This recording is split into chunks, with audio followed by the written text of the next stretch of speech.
Vice President JD Vance highlights case of a man convicted of silently praying near an abortion clinic. Donald Trump's vice president has claimed free speech is under threat in the UK. US Vice President JD Vance lectured European nations, including the United Kingdom, on free speech during remarks before the Munich Security Conference. He highlighted the case of Southampton physiotherapist Adam Smith-Connor, who was convicted last October of breaching a safe zone outside an abortion clinic in Bournemouth by silently praying.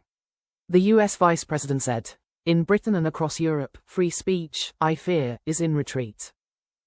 Mr. Vance said, "A little over 2 years ago, the British government charged Adam Smith-Connor, a 51-year-old physiotherapist and an army veteran, with the heinous crime of standing 50 meters from an abortion clinic and silently praying for 3 minutes, not obstructing anyone, not interacting with anyone, just silently praying on his own."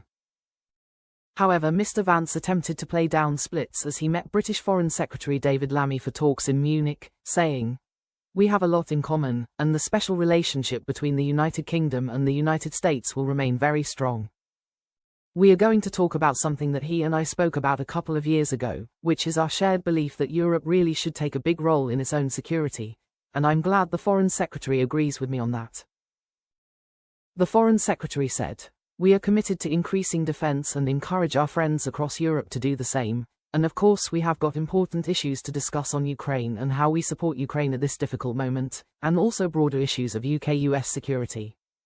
It comes after Sir Keir Starmer defied US President Donald Trump by insisting Ukraine is on an irreversible path to joining NATO despite the US appearing to rule out membership."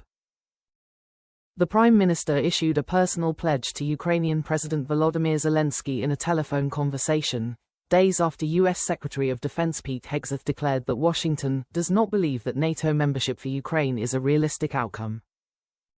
It followed Mr. Trump's shock announcement that he had begun talks with Russian President Vladimir Putin about ending the 3-year war in Ukraine, raising fears that Russia would be allowed to keep some of the territory it has seized during its attempted invasion. Mr. Trump said the pair agreed to work together very closely and insisted he could trust Moscow's leader while calling for Russia to be readmitted to the G7, from which it was removed over its 2014 invasion of Crimea. The Prime Minister reiterated the UK's commitment to Ukraine being on an irreversible path to NATO, as agreed by allies at the Washington summit last year. The Ukrainian president warned that Mr. Putin is definitely not preparing for negotiations and would continue deceiving the world, as he appealed for unified pressure from allies on Russia.